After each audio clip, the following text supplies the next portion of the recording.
One word is quietly killing your confidence. You use it every day and don't even notice. It sounds polite. But it makes you sound unsure. Let's expose it. This isn't about grammar. It's about how people judge you.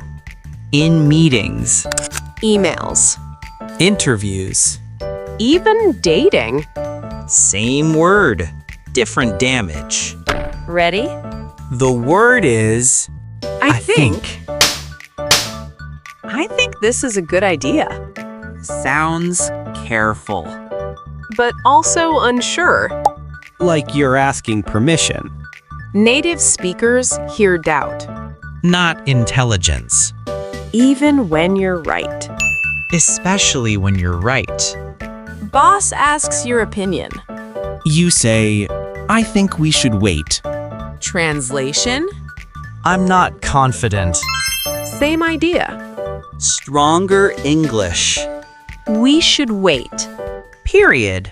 I think is emotional padding. Native speakers don't rely on it. It weakens authority. And leadership tone.